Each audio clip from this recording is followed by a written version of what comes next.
how the Move language is inbuilt with security. The protocols who care about making it so easy. The real important pillars of our industry. If something can make you double or even 4 times your APR, it is very attractive. We're going to start our first panel of the day called DeFi on the Move. Very excited with our panelists today. I'm Vinny, head of ecosystem here at Supra. We're really focused on building out our DeFi ecosystem right now and helping our building out our yield landscape and going to market with some of these projects. And I'd like to give a chance for each of our panelists to introduce themselves.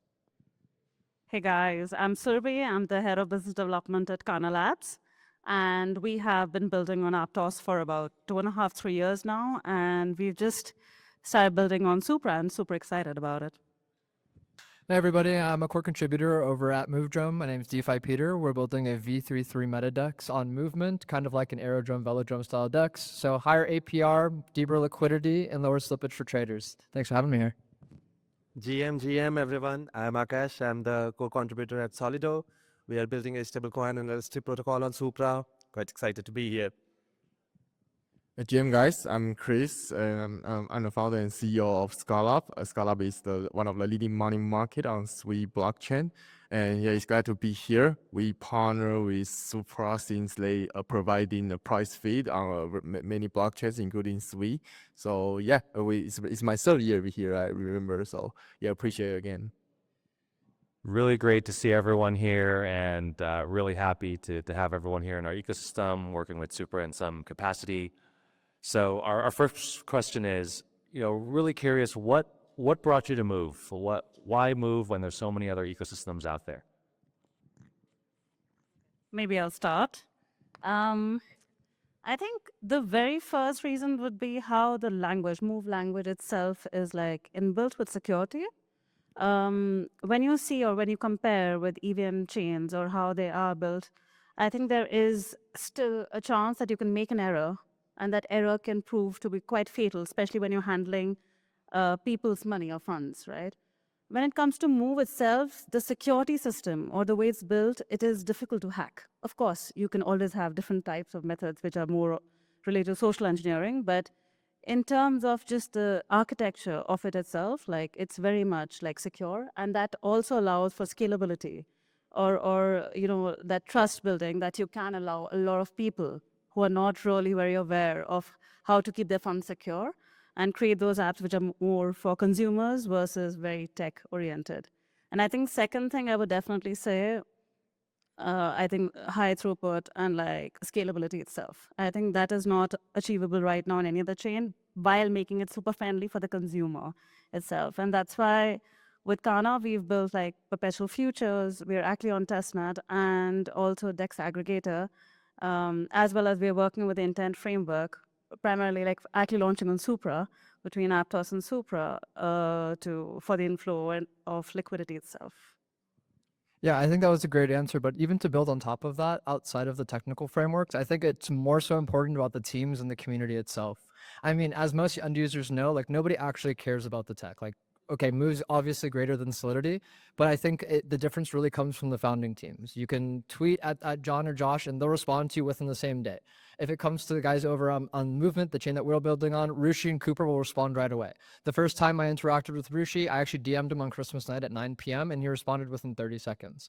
I think it shows that the teams here actually care and they just move so much quicker. So I've been working in the space probably for the better part of about 5 years now. I've worked with dozens of blockchains before. I've worked with blockchains who have seen like $10 billion plus FDVs. These guys take 6 to 7 months to get you an MOU. They don't really care. They're kind of in their little circles. They give preference to everybody. I was actually advising a DEX over on Supra. These guys got us an MOU within like 2 hours. The guys over at Movement, same day. They care so much more. They're willing to put you in touch with the people in their ecosystems to help make your project successful. And they're willing to give you the insight that's needed to help build better products for users. At the end of the day, if the users don't care about your products, they're not going to be here for a while. They'll come, they'll try to mine your token, and then they'll go on to the next thing. I think in a space where mindshare is so valuable and it changes so quickly, You need to go to these ecosystems that are able to help give you the best defense against these protocols that have $100 million plus in their DAO vaults. You know, most of us on stage here, our companies have $5-10 million at most. I can't take on Aerodrome, Velodrome by myself.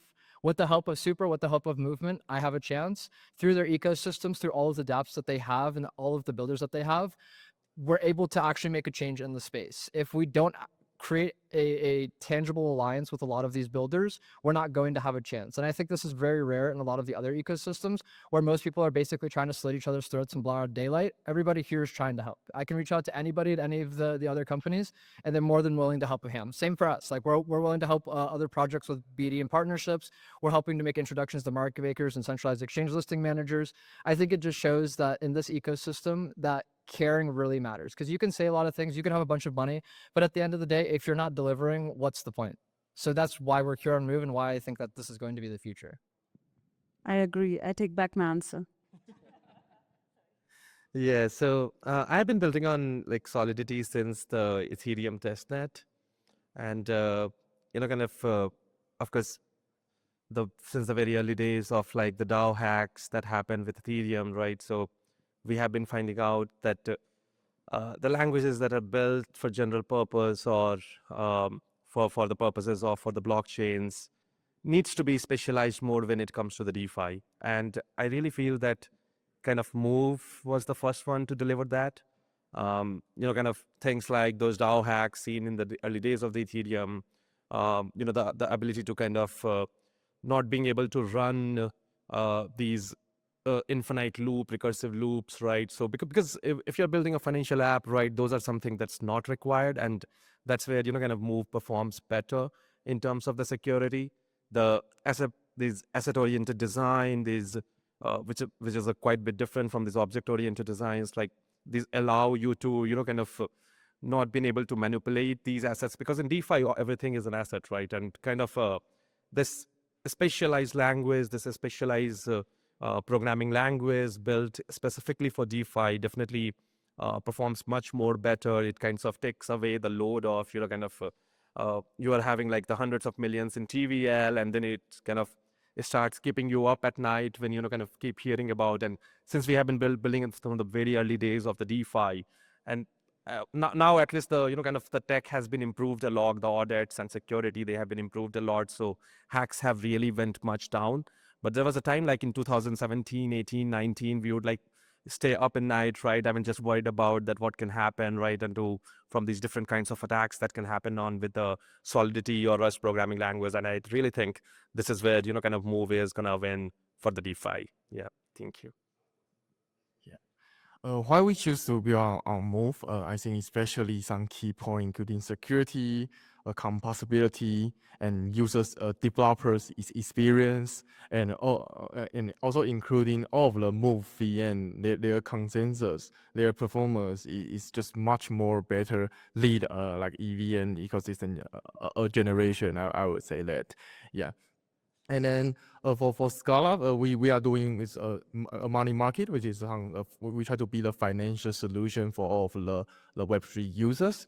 And we know that from the beginning when EVM come out, it's just not they just not they even don't know it will have an NFT market. It will represent that much digital assets on that blockchain. So that's what Move important. It have strong definition for all of the assets. You have strong definitions for what you can do on a blockchain, including maybe swap, transfer object, swap object, or some higher level, maybe sleep or merge, or some a smart contract, and including the programmable transaction block. This kind of like new technology on blockchain. This just never happened on the old EVM solution before.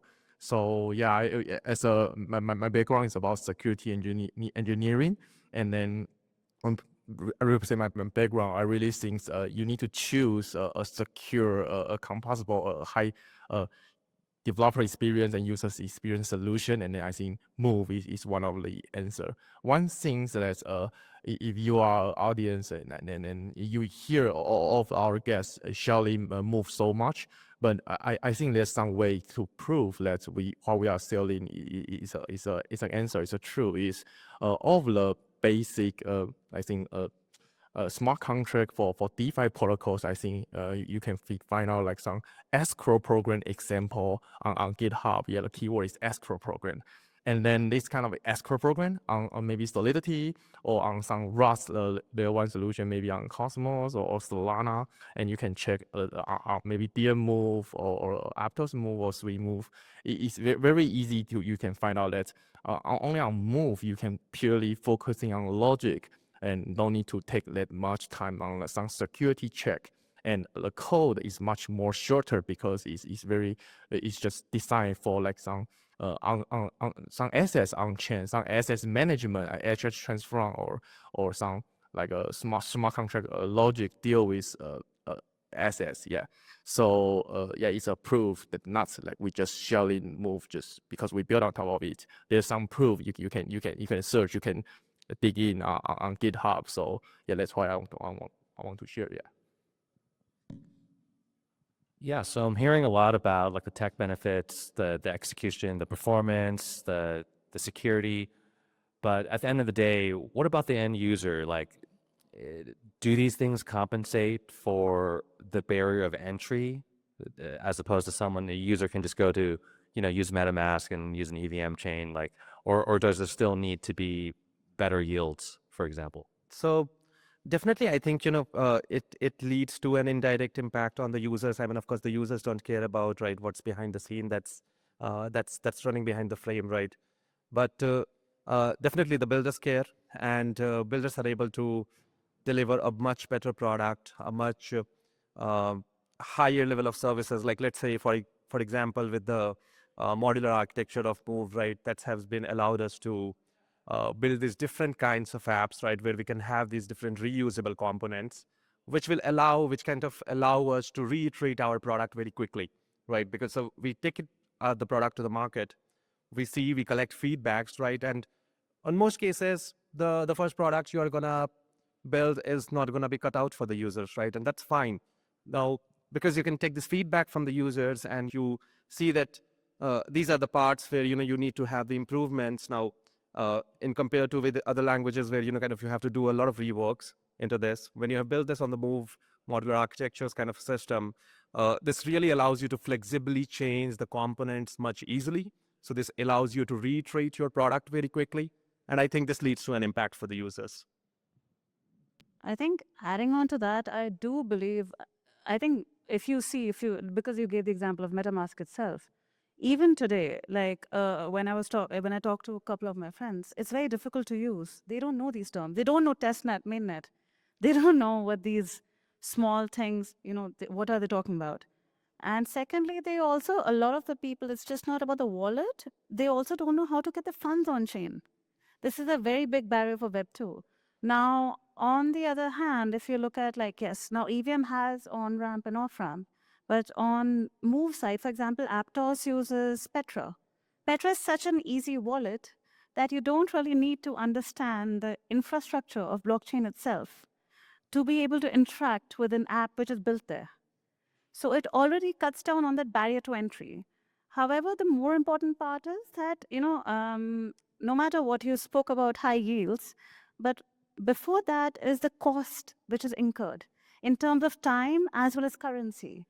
So first step is that whether a regular person who's banking, who's used to it, they have enough time to learn how blockchain operates amongst all the other things from taking care of your kids and your husband and wife and like taxes and, the thousand other things which are very troubling. And second part is like whether it's cost effective. So Move already has worked on that even when there is really a lot of congestion, when there's a lot of people who are trading at the same time or who are interacting at the same time, it allows the execution much more smoothly and it does not raise the gas prices. Now that itself is such a big advantage because you can't say that blockchain is going to make financial market more efficient by not having that very basic, the very ground level efficiency in money itself. So to answer your question, I think yes, Move does create a barrier. However, to get it, make it more attractive for people, yield is always, people love money. We need money. So if you don't have money, we can't even sit here. So that always will be the driver. But even with money, not everybody has the time or the mental capacity to learn something from scratch and go there. So yeah, I think Move does solve that in that way. I hope I'm answering your question, and I don't know.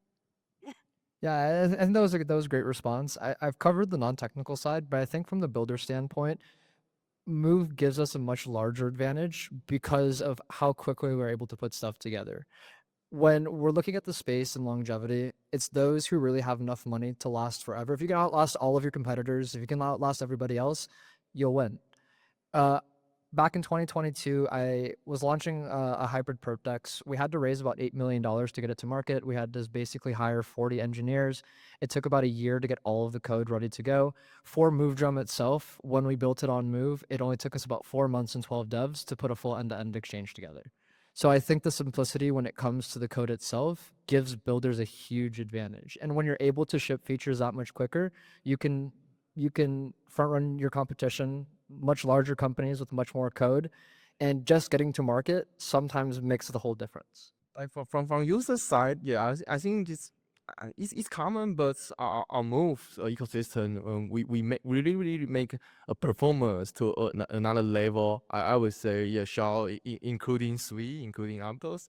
Yeah, we are competing about the speed that human might even feel difference, right? Like it's all under 500 milliseconds. Yeah, and then from user side, although we keep talking about security, and then it sounds that user wouldn't feel the same, but it's really affect a lot. Is as a project founder, I really a DeFi project founder, I really hope users can put all of their life saving into my protocol, because I hope it's a financial solution for its lifetime solution. Yeah, you can trust it. It's open source, and it cannot control by maybe one wallet. Is a decentralized solution, multi-sig, and very transparency, and worth to trust.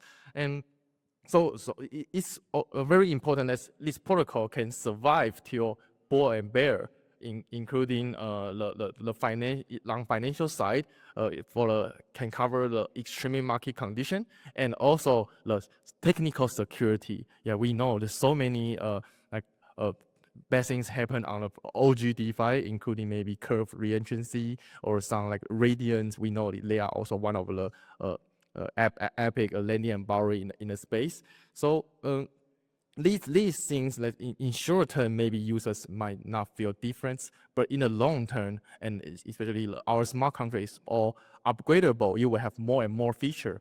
Maybe currently we have 2 oracles, but we can have an oracle consensus layer to input more oracles. Maybe our incentive program can support more tokens, and maybe more related with our tokens to make our token have more functions, more features. Is also powered by Move, and then the code base will keep become bigger and bigger, and then the security is it take more resources. If you didn't choose a very good smart contract solution, maybe it's by Solidity, I believe your code will be so fat, so dirty, and very easy to generate bugs, and one day it will be exploitable. But Move or overall of Move can make your code just very focusing on the logic, and then from user side, you can use this product and then see it keep scale up, have more and more complex feature, but have the still it have the best security level in overall DeFi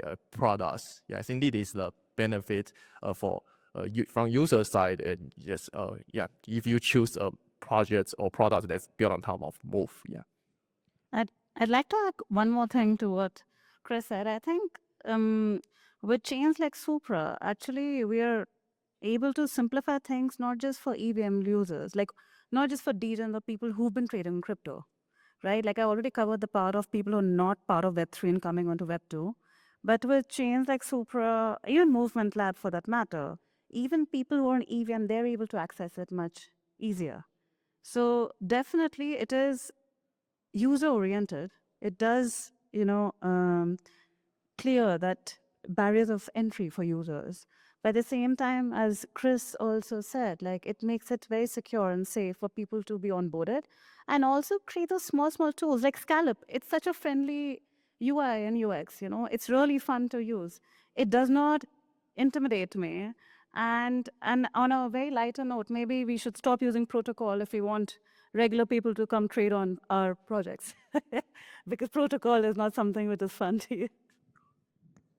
Yeah, definitely love what you guys said. I agree that the user experience is definitely a lot better in the Move ecosystem, and the security really helps liquidity and capital providers feel comfortable putting in more capital, and that's why we've seen such a big increase in, for example, so like SWE and now this is TVL.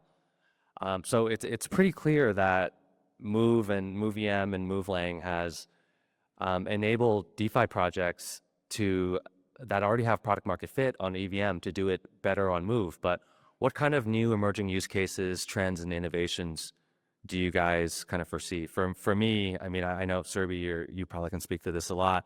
We want to enable a more of a centralized exchange-like experience to be able to have DeFi match in terms of liquidity conditions, speed, and execution to that in Web 2.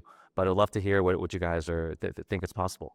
So for sure, I think there are a few trends, right, that is coming up well within the Move ecosystem, and I think from the tech side of things, it's like built for this. Like one of the things we have not been very involved in the RWA space ourselves, but kind of we see that this asset-oriented designs, right, this like clearly builds a very focused, very easy and durable products in the RWAs, right, where the tokenizations and these things are big.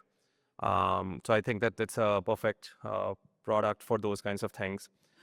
Definitely, the performance here is much superior, and kind of so that people can build something like centralized exchanges. We have a lot been involved ourselves on the Supra and kind of with these kind of this built-in automations comes in with a 0 block delay.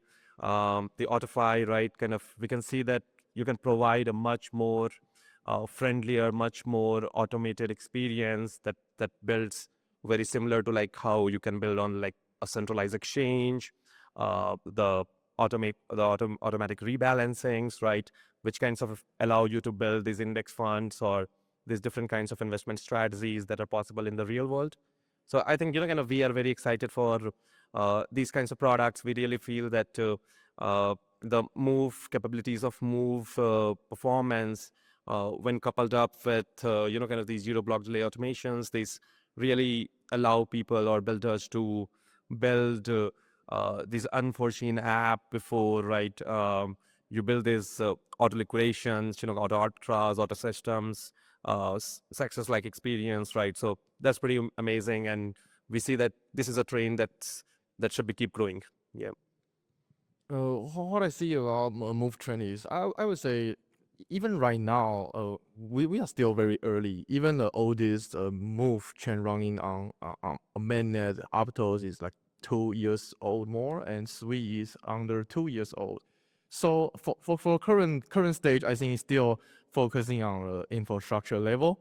And when I say infrastructure, I think it's including on every track of the infrastructure. I mean, DeFi infrastructure maybe including like swap, LST, lending and borrowing, and then other infrastructure including like a wallet, like a validator, Oracle, even including security front. I think this infrastructure is the current trend for the Move ecosystem, like including maybe Movement or Supra is still very early, haven't launched, some haven't launched mainnet. So the current trend I would say is still belong to infrastructure, and it's just like we just go to the next generation from the gas car to the electric car. I think we just enter the new generation. We haven't entered the generation like auto driver or AI driver yet, but we will just like a swim Move or other Move. We have a super high like composability and scalability, and then the smart contract on Move ecosystem will be the most complex ever. It can run so many complex things on MoveVM. So we just start. Yeah, we now I think it's infrastructure stage, and maybe in the near future we will see some really complex things running on MoveVM. Yeah, but personally I think just not yet. Yeah.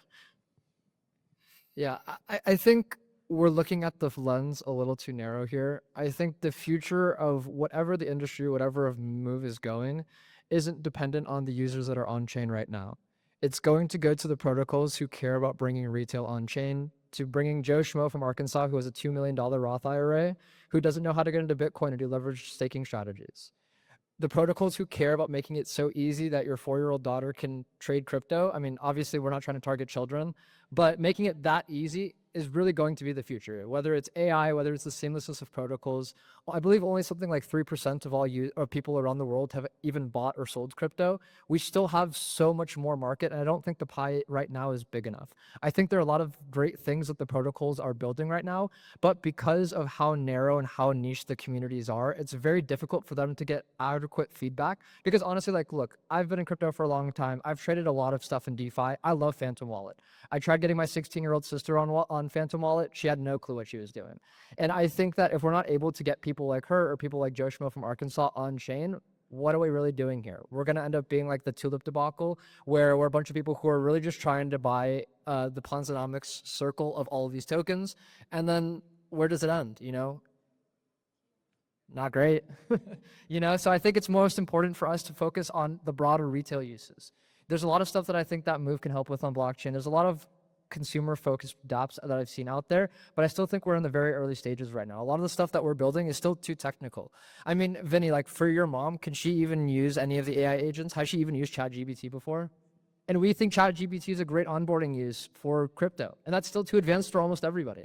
You know, so I think that we have to go back to our genesis and figure out here, who do we really want to help and what do we want the future of the industry to be? If Move's going to be a leader, then I think it's going to be a responsibility of the teams to figure out how they can build real tangible products that are not value extractors like we're seeing on Solana, but building things that make everybody's lives easier and better, because you're not going to stay for the longevity. You're not going to use products if your life isn't better from it. I mean, I have a lot of friends who have basically gambled away their life savings in Solana and shitcoins, and they're probably not going to come back to crypto again unless they have a gambling addiction.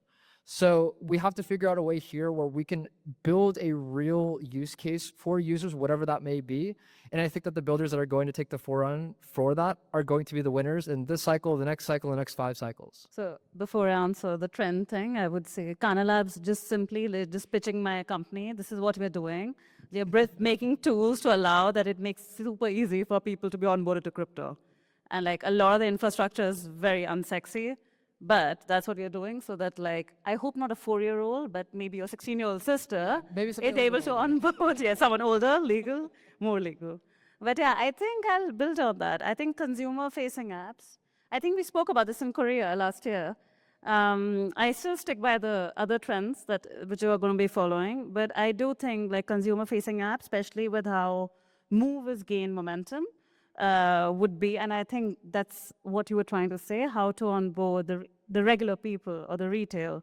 So I think consumer-facing apps would be extremely, like, I think would be trendy. What can really onboard people, what can really give people something which they need versus something which is there for, you know, a quick buck or a quick lose.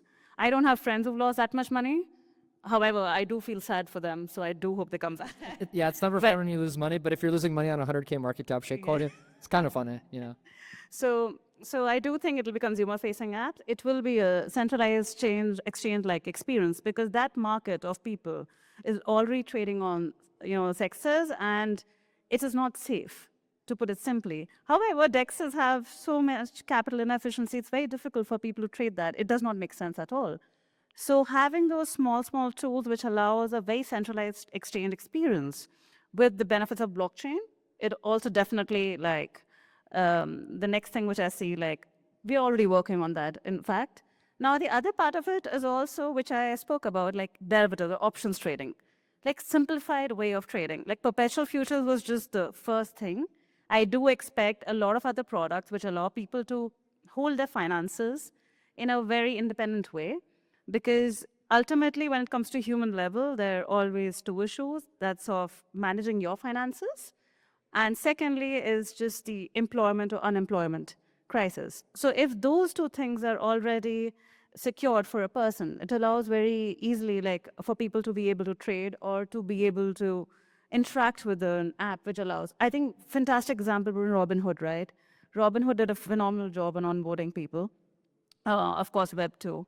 And I think definitely third would be RWAs. Like, I still stick by it. So I think these three trends, I really hope. Now, behind them, there's a lot of work which still needs to be done.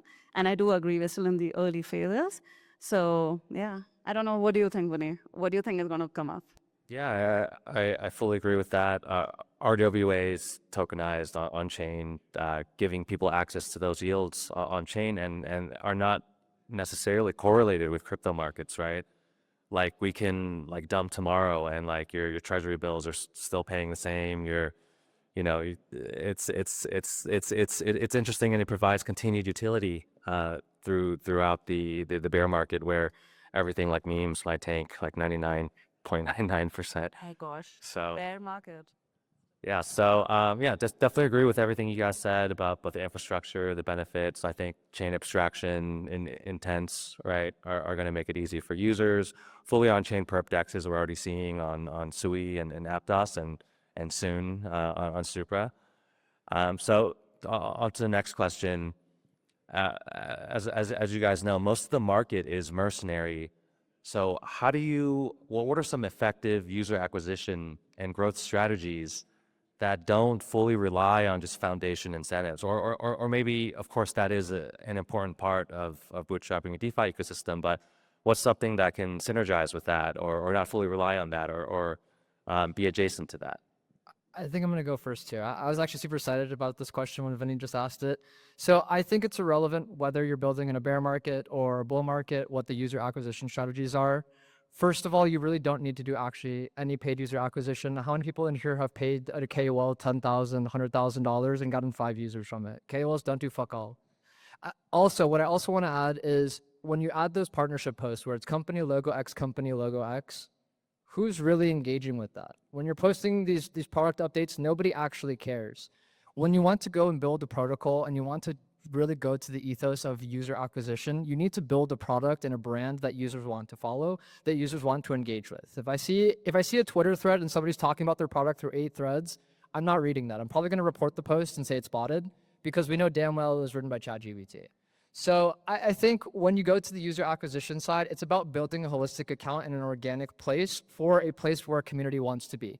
The mindshare itself, as I mentioned before, is so valuable and it changes so quickly that you have to be a place where users consistently want to go without any monetized value or anything that we're trying to bribe them with. I always like to say that Movedrome users are the least incentivized users in the ecosystem because we're not doing an airdrop, we don't do paid user acquisition, we don't give anything out, we don't do partnerships. I don't plug our socials anywhere. I always say, like, if you find our socials, like, it's a nice treat for you guys to find. I think it's a great thing for you guys to take a look at, but I'm not going to show it to you guys. If you don't want to follow our account, if you don't enjoy the content that we're creating, don't follow us. If you're trying to incentivize users inorganically to stay, there's a very good chance that they're never going to stay after you're done paying them. And once you've spent all this time and all this resources trying to incentivize users, where are they going to go? On to the next protocol. And when they go on to the next protocol, you're out of money and you're out of users, and now everybody thinks you just botted your accounts, which hurts you in the long run because nobody wants to use a protocol that bots their users.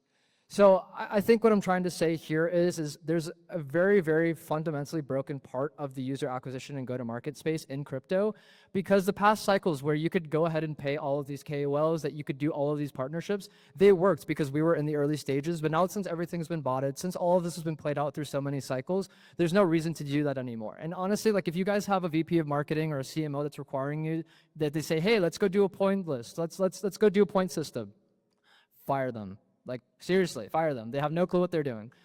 You need to find people here who can really identify the users and make them coming back even if they lose money.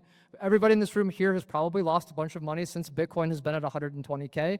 I bet your users have lost a lot more. You need to give them a reason to stay, and the only reason they're going to stay is if they actually enjoy interacting with your community, interacting with your founders, being part of something where they can say, hey, like, I had a shitty day at work, I want to go talk to my friends on this protocol. If you guys try to show your products, they're going to be like, bro, like, I'm getting hit with ads left and right, like, why the fuck am I going to go here? Like, you guys are wasting my time. I'm going to go somewhere else that's more fun. So prior to my time in crypto, I built out one of the largest AI text-image AI discords. We did like 2.4 million users in about 6 months. We were number 2 behind Midjourney. We did 0 paid user acquisition for that. And the only things that we did is we went to every single community on Discord. Didn't matter if they had 20 people, if they had 20,000 people, if they had 2 million people, and we did AMAs with them. We spoke to their community. We got in there with the trenches. I had a 50-person mod team where I had them going to individual communities and speaking to users about stuff that they liked, not even chilling our product, and then figuring out after developing these relationships, how can we go ahead and work with these communities to create real lasting value between not only their users, but even some of our competitors. And I think that the real value there comes from playing the long game. I mean, obviously everybody here wants their token to generate. You guys want to do a Bybit, okay, probably not a Bybit listing, but like a Binance and Coinbase listing to get your token up to create that liquidity event. But if you're dumping on your community and there's no real tangible value there to defend the token price, what's going to happen? You guys are going to go down 90%, and then your investors are going to fudge you, your community is going to fudge you, you're not going to be able to raise any more money, and then your protocol is going to go to zero. You're going to try to raise money for a new project, and then your investors are going to come after you. They're going to be like, what the fuck? Like, you just abandoned your project because your community sucked, you can't do it again, so now you're going to rug another community. So I think at the end of the day, what I'm trying to say here is the community is the most important thing, and if you guys can't really do anything for them instead of just giving them tokens outright, why are you even launching a product? It doesn't matter how great your product is. If nobody wants to use it, what are you doing, you know? So, sorry, that was my little tirade. Thanks, guys. Oh, I'm tired. But I think there's no one size fits all, right? There are particular aspects I think is brilliant what you've been able to do, and it's been a very good learning experience as well. But I think it depends a lot. Like, first is, of course, building a product which people want to use. So product market fit is always the first step. Now, once you have that product, like, how do you reach beyond the number of people who are around you, right? That is the part where you need to spend money. Now, whether that is user acquisition you do through KOLs or I don't know, whatever else, that's up to you. But the initial idea that how do people know about it itself has to be there. Otherwise, you will not know. Whether you're doing through a referral program, or whether you do it through some advertisement, like how do people acknowledge that there is something which is existing, which we can use? And possibly if you have those many moderators, it's a good way to go about it. But building that community itself, it can be quite challenging, you know?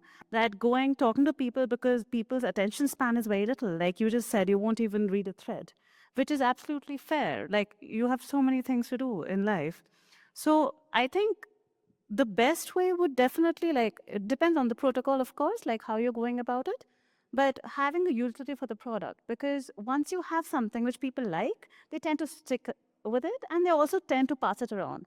Now, I do agree with one thing, that crypto is fundamentally, like the user acquisition bit is fundamentally broken, because there is a big problem in terms of new users to be able to trade crypto itself. Or I mean, not trade crypto, but use a protocol.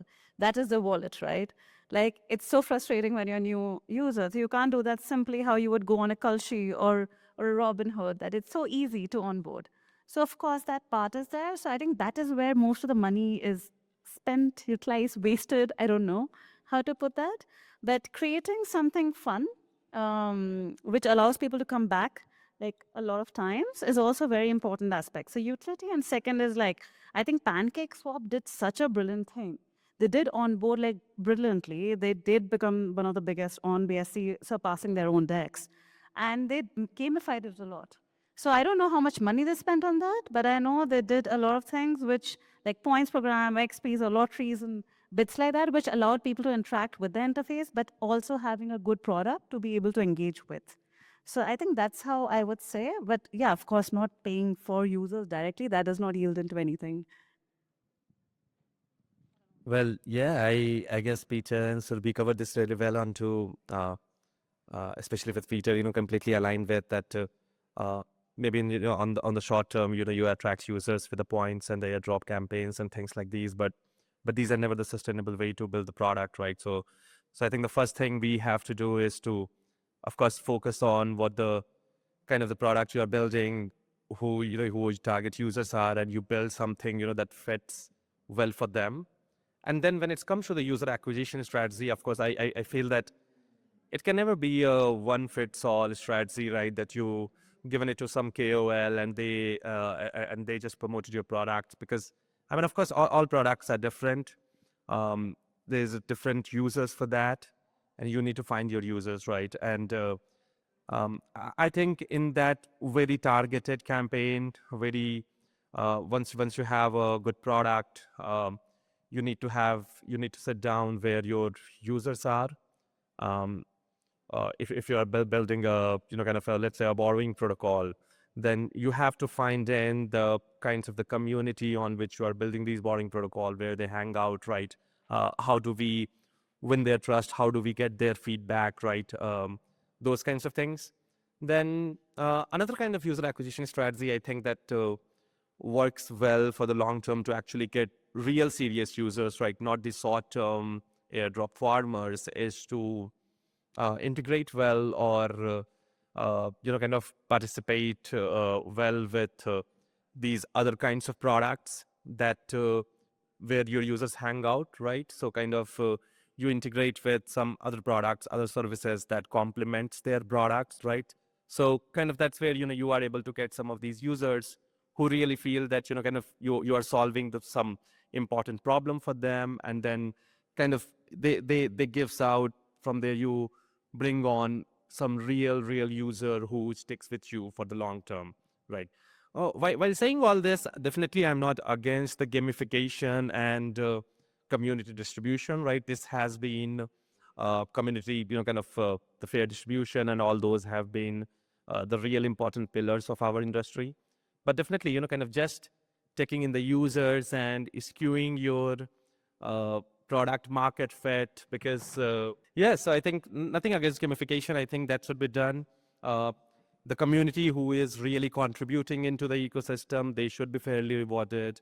Those who are really participated, but of course we should figure out ways that people should not game the gamification that we are creating, right? Just to dump the tokens. And I think that's one way to build real community and real product user base. From my experience, first I want to say incentive, no matter it's from foundation or your token emission or any way or you from your treasury, it's not a bad thing, but you need to make it like maybe linear, decreasing, and not too drama. And then account like for users, it's a like it's a push to make them start to use your product, but with the time incentive come lower, you need to make sure your product is attractive enough, and then really solve some problems. Make your product be a solution for users, and then make them willing to stay and willing to pay. And your product also need to have a strong business model. And then when you just get a flow, get a users willing to pay, you get a revenue, and then you use it back for incentive, for more exposure. Or for example, we collaborate with some centralized exchange. They have the biggest users flow currently. So make it become a cycle, a circle, and then become a snowball and grow your project. I think this is the best way. And then like every angle, including the incentive, including the user's experience, your products, how big the problem is solved for the users, and then how users willing to stay, willing to pay. Yeah, you need to find a balance for all of the angles. And then I'm sure maybe starting from maybe raise a fund, or starting from you spend your own time to build a MVP to start having your first bench of users, and try to have a good like long-term mind, and have a good design for every angle, including go-to-market, how you incentive, how you squeeze the revenue from maybe the TV or the user flow, and make it like make the snowball become a bigger and bigger every day. I think this is the most important. Yeah. I would like to clarify one thing. I realize that everybody thinks gamification is tokens. It's not necessarily that. Like, gamification has existed in terms of marketing from the times of Web 2. It doesn't need to be tokens. Like, I don't think that is the end objective. But sharing development with early users at times, because when you launch a product, it's not perfect at all. There'll be so many problems, and people who are using it. And if you share what you're building, your revenue, your profits with them, right? You can do it just giving trading discount. You can do it like how centralized exchanges do it. I think it's brilliant. You put in like some amount of $5, $10. You cannot take it out, but you can take the profits. it's at least allowing them to feel without putting the money on the line, right? So I don't believe that gamification has to be tokens, but generally, how can you allow users risk-free to try out your product? Everybody does not have so much money, you know? And how do you allow them to take a chance to try something new, including them, right? It does not have to come through token, it can actually come through growth. And those early users will become your strongest loyal suit, like how you said. You interact with them, understand what they need. Are you actually solving their problem? So it's a long process, but I would just like to clarify. I think, like, in my mind, gamification is not necessarily tokens. It can be several other things, you know?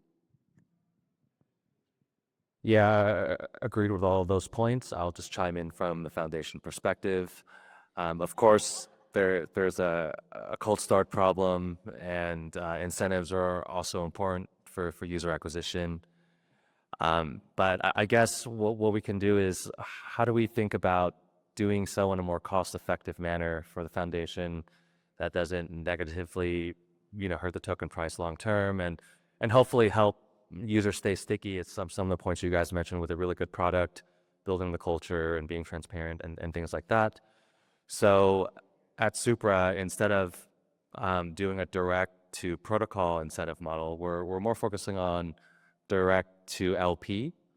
So whereby instead of directly boosting pools or giving token grants directly to these protocols to incentivize as they wish, we are working on a program that's launching soon that enables users, capital providers, liquidity providers to explore the Supra ecosystem and the perp dexes, the lending protocols, the CLMM, balancer style AAMM, right?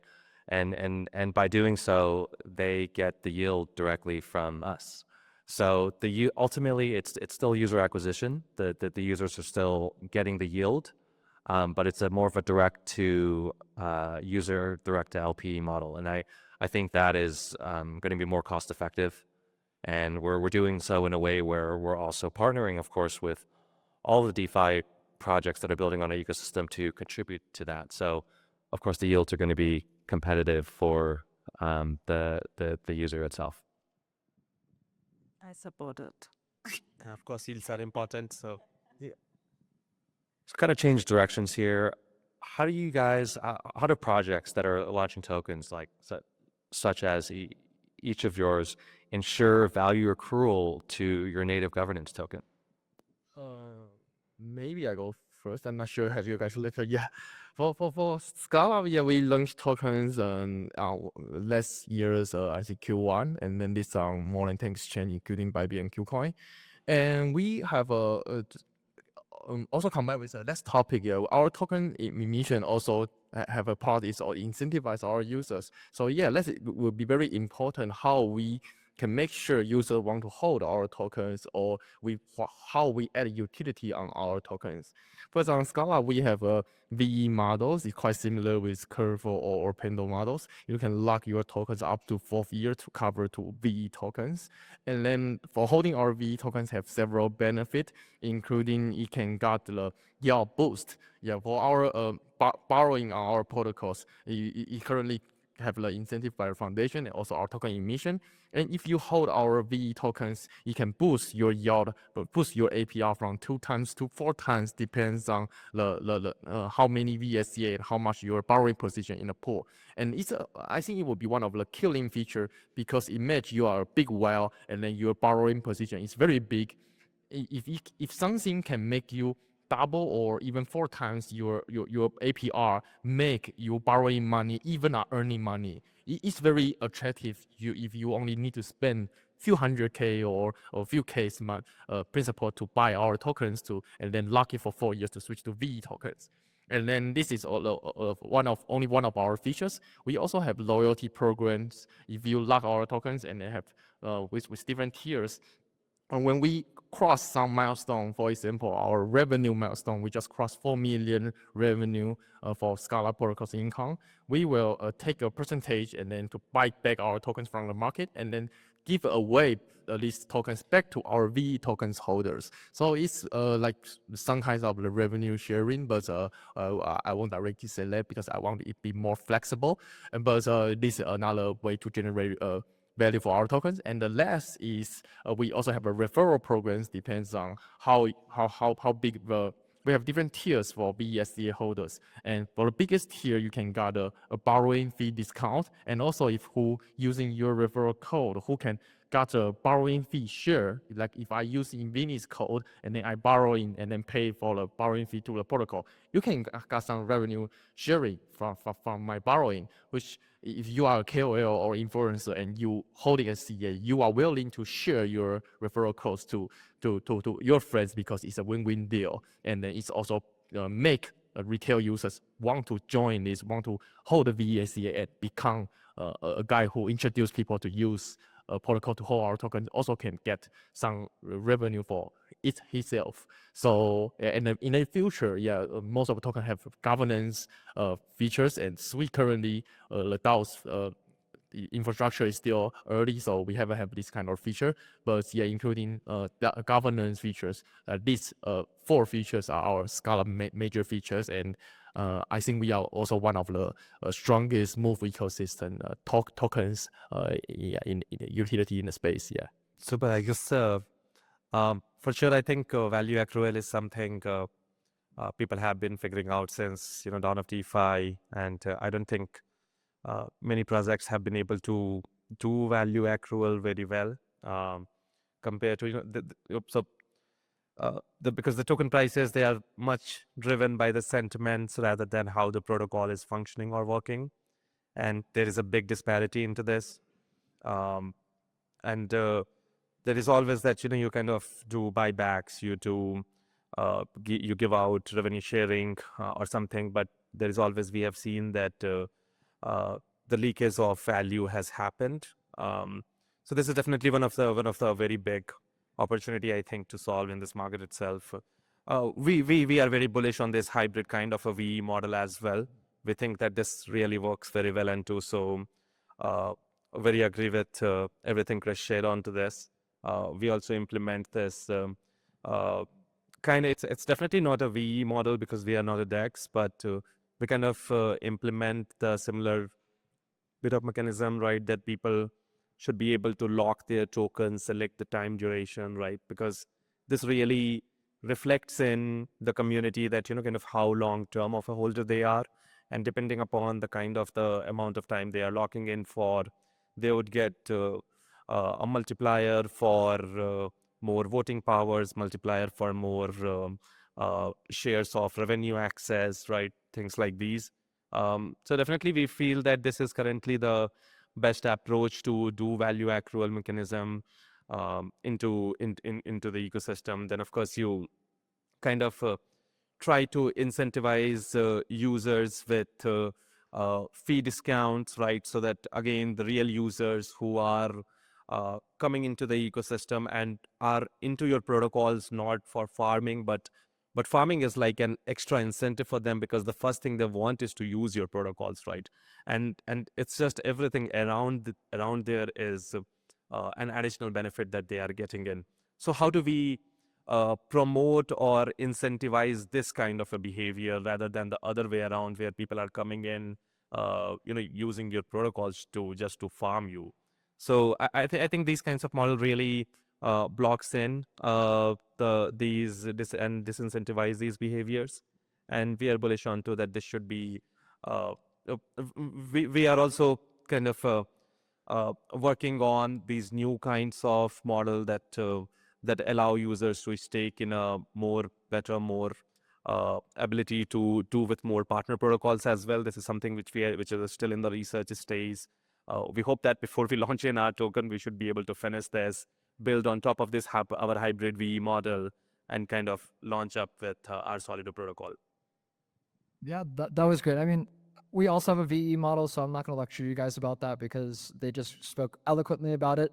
I think for the most part, there's a lot of things that you can do on the tokenomics side that provide real tangible value for your token. But ultimately, if the largest holders are selling your token, there's not much you can do. It doesn't matter if you have $10 million in revenue a month, if your largest investor controls 30% of your tokens and they're selling. There's a lot of stuff that you can do in order to prevent this, but this you would essentially have to walk through every single person who holds your token that you know if who's a large holder, speak to them on the back end, get them aligned, and essentially prevent the sell pressure long enough that the retail demand starts to take it there. We see a lot of VC held tokens right now that have even been launched in the past few months here, where the token launches, it goes up a little bit because the VCs and market makers are pumping it, and then the token goes straight to zero. The reason because of this is because they're dumping on retail and there's no actual tangible value for the token. As they were saying before me, 95% of the value for the token price is all hype. It's not actual tangible value. So in my opinion, the most important part when creating the value for the token, it's all dependent on the narrative that you create around it and preventing your largest sellers from selling. Because if your largest sellers are selling, it's a very clear indicator to the community that they don't have confidence in your token. And if your largest investors and backers don't have confidence in your token, why should retail do it? I think we're too late in the cycle now for us to be bullshitting retail and our token holders to tell them, hey, look, we're doing all these great things with the protocol. And then the core team sells 20% of the token right off the rip and crashes the token price. It doesn't really do too much for the community, doesn't do too much for the holders. If we're telling them, hey, 50% of the protocol revenue fees are going back to buying the token. Doesn't matter. They're not trying to hold the token for the next 90 years to get back to the initial price.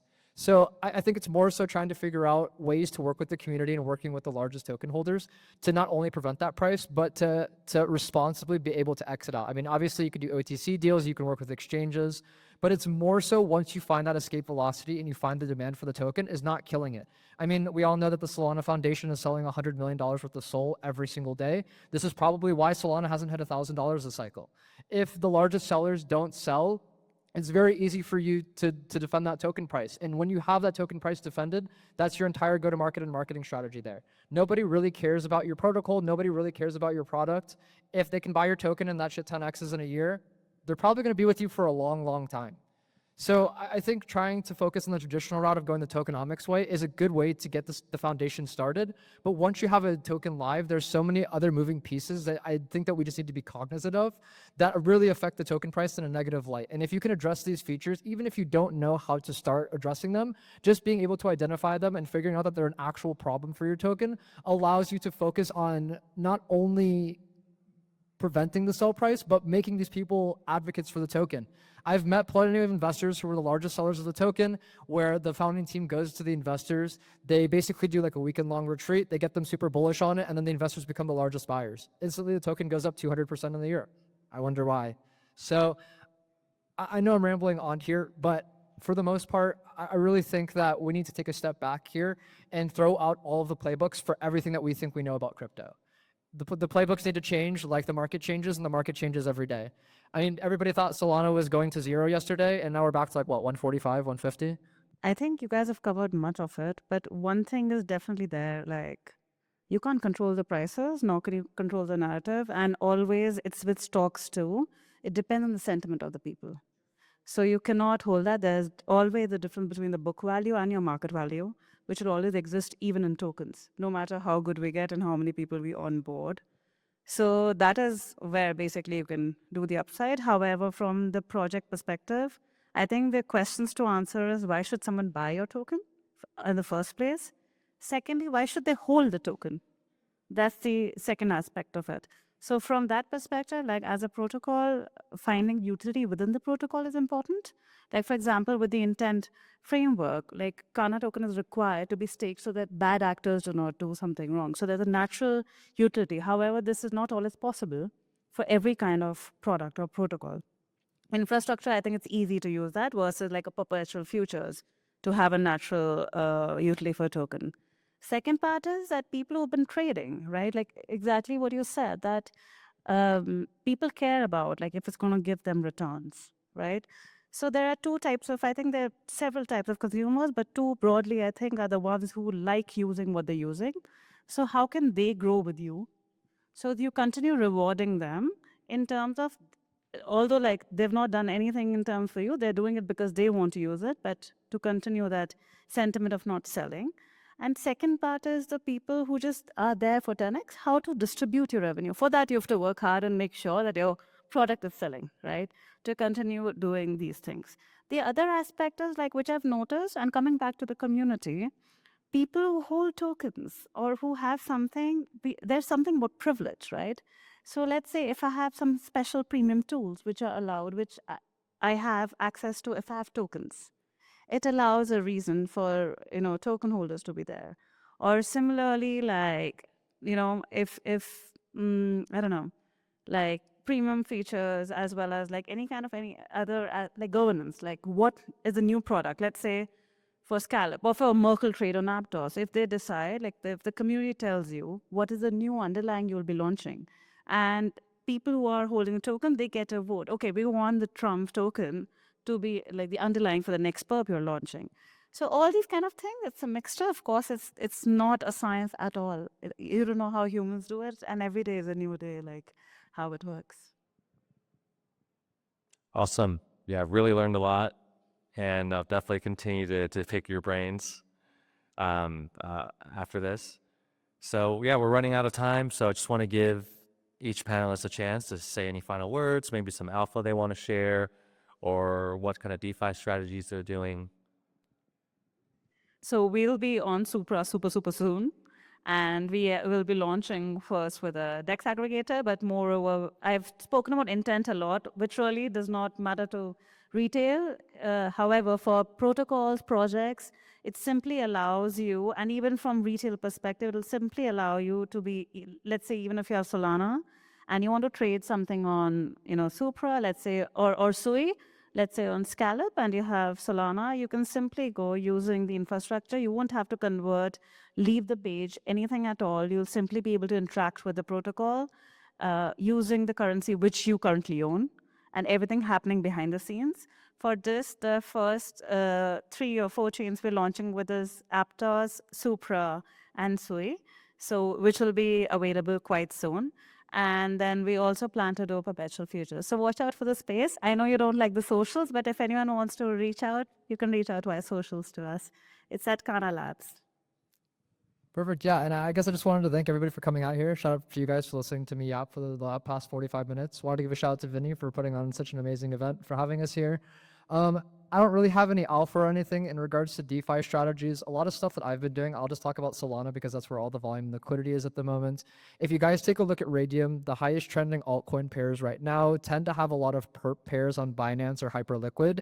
You could LP through the CLMM on Radium, get like 70, 80,000% return a year, and then short the alternate pair through Hyperliquid, making it essentially risk-free at like 40,000% a year. So not too bad. Takes a little bit of manual work. I think once we see a development in the AI space and portfolio managers, it'll be a lot more automated and a lot more efficient. But honestly, right now, I wouldn't recommend taking long shorts on any of the shit coins, any of the altcoins, just because of the way that the market is currently. So stay safe out there, and just wanted to thank everybody once again. Yeah, I think I'm a less of a not kind of in the risky strategies onto where kind of impermanent loss and those can get involved into. I do simple things, right? So we all are like broke crypto millionaire here. So you act like one, right? You collateralize your crypto, borrow against them to use, right? Hope that Bitcoin or whatever assets that you hold should be able to pay back your loan with, so that you can live tax free. Just live on the borrowed money. That's the strategy that I use. I recommend that for everyone who holds the Bitcoin and these other assets. And definitely coming to, kind of Solido is gonna be live on mainnet, Supra mainnet very soon. So if you are a Supra holder, you will be able to stake your Supra with us. You will be able to get the LST token for the Supra, ST Supra. So this will allow you to earn the staking yield that comes from the Supra network, and then you can use this stake Supra token, these LST tokens, to mint or borrow our stablecoin, and can go nuts, earn yield.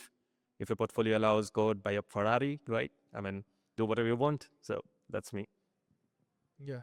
For Scallop, currently there's two incentive power. First is from Three Foundation, second is from Scallop token emission, and we incentive on borrowing side.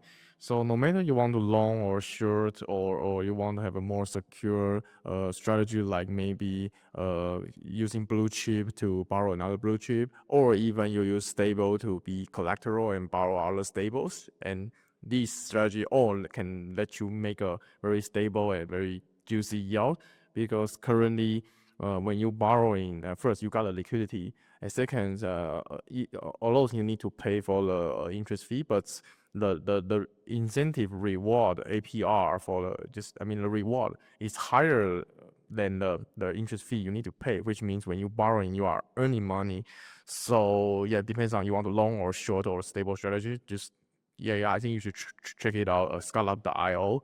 And yeah, every strategy you can have a good yield, and then no any log is all flexible. So yeah, I think our users all enjoy it. Yeah, and you can also check out our VESCA, our token utility. So yeah, that is a strategy what I'm currently using. Yeah. Thank everyone so much. Surbhi, Peter, Akash, Krish, give a round of applause. And Thank you so much. Thanks, everybody. Thank you. And Yeah.